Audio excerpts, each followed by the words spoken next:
All right, let me ask you this, right? Do any of these symptoms sound familiar? Stuffy or runny nose, headaches, sinus pressure, snoring? I am sure many of you answered yes to all of the above, but I know this, any attempt to self-medicate will likely go awry unless you know the actual cause. And that is where this team comes into play. Doctors Tobin and Dr. Friedman with Ohio ENT and Allergy Physicians back with me. Gentlemen, always a pleasure to have you. Hi, Robin. Thanks for having us. All right, Dr. Tobin, I want you to explain what we're talking about today. It's called nasal polyps for anyone not familiar, but what are they? Can you explain it? Well, it's one of the more challenging problems that ENTs and allergists have to treat. These are benign inflammatory growths that occur in the sinuses, and they're troublesome because they block the nose significantly, can completely obstruct the nose. Patients will come in with a complete loss of sense of smell, loss of sense of taste. They can't breathe through their nose. They might develop snoring and sleep apnea.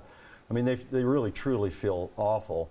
They think they have a sinus problem, and it is in a way a sinus problem, but it's a sinus problem that is worse than your average problem because they have essentially formed growths in the nose that block the nasal passages, which then leads to a cascade of nasal and sinus problems. The nose is blocked, mucus gets trapped, they get sinus infections, and then the problem just kind of spirals out of control. I can imagine. So is diagnosing it a matter of you looking in and seeing those? Like, people at home probably think, like we said, I'll self-medicate, I'll take some allergy medicine, like this is going to go away. But do you have to come in and see a doctor to get it diagnosed? You know, oftentimes we know these people when we see them. You walk in, their mouth breathing and their voice is congested.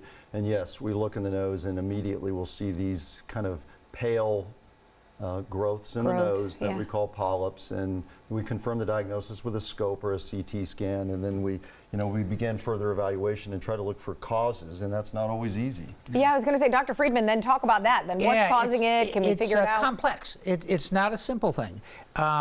Sometimes infections may trigger it. Sometimes allergies may trigger it, but there's probably a lot of genetics to it. There are probably certain people who are just polyp makers. And once they start making the polyps, unfortunately, that machinery keeps going on, and they're going to need some specialized treatment. And I was going to say, is there any type of, like, if they already suffer from a lot of sinus issues or asthma or allergies, that makes them more prone to things like this to happen?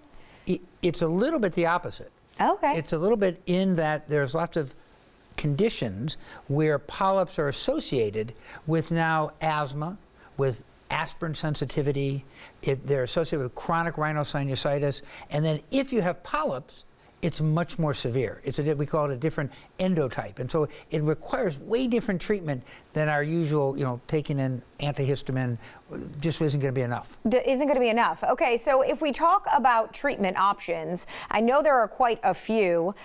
First, let's say if they go untreated, is it just going to get worse? Is this a case where you have to figure out a way to treat these, Dr. Tobin? They can get worse. Sometimes they'll be stable for years.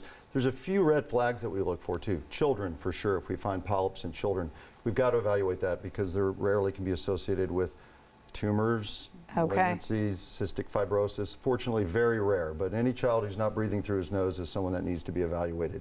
Polyps only on one side of the nose, that's a little bit of a red flag for us. Same thing in adults. It could be a dental infection, could be a fungal infection, rarely could be a tumor. But your question, do they get worse? Yeah. Oftentimes they do. Sometimes patients come in and they say, I've had this for years and now I just can't breathe through my nose at all. And so the treatment is a combination of treatment. We start with medicine, and if that's effective, great. And if not, then we move into some surgical options. A lot of times, as a temporizing method, we'll put them on prednisone, on oral steroids, and that often helps, especially the medical docs. We'll do this because it kind of gives us a definitive diagnosis sometimes. We think they're polyps, we put them on prednisone, they shrink away temporarily. Okay. And it gives them great relief. And then they may do well for weeks or even months, but then they come back. And then we know that we have to use nasal medicines, and we've got a whole host of them, some that our ENT guys are especially good with.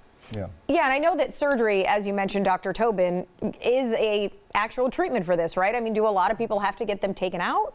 So a lot of people choose to get them taken out. Okay, because it helps them to feel better. And in the old days, meaning 25, 30 years ago, we would take polyps out. It required nasal packing. It was a big deal. People hated it. And oftentimes the polyps came back because we just didn't understand very well what to do to keep them from coming back. Now our surgical techniques are better. We rarely use packing in the nose when we do this.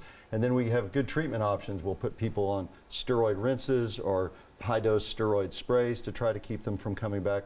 And it used to be every polyp patient was coming back for more surgery, and now it's way less than half need that. And now, I mean, the future is here. We've got some medications now that are just game changers. The biologics, I mean, that's a game changer. It's a total game changer. In particular, we've got a couple, but one in particular, Dupixent, which has been kind of our favorite, dupilumab, it's just a miracle drug for polyps. It just shrinks them away.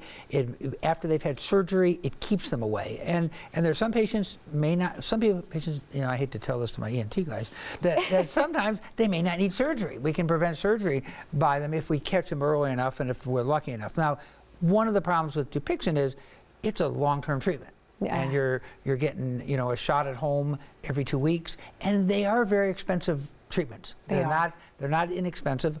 Again, like any of our patients we talk to, hopefully we can get them covered by insurance, and that we work at that a lot, and we usually can, but it is a long-term expensive therapy, but it can be a game changer, and especially that it can also affect asthma, it can affect rhinosinusitis, and some of these patients, again, can have aspirin exacerbated respiratory disease where they take an aspirin and they have an acute anaphylactic reaction. And if you get rid of the polyps and put them on some of these medicines, you can prevent that too. Okay, ears, nose, throats, allergies, asthma, all of it. If you are out there watching and you have any issues, anything that sounded familiar today, of course, reach out to the team, incredible team of doctors that are there to help you. So always a pleasure to see you both. Thank you again. Yeah.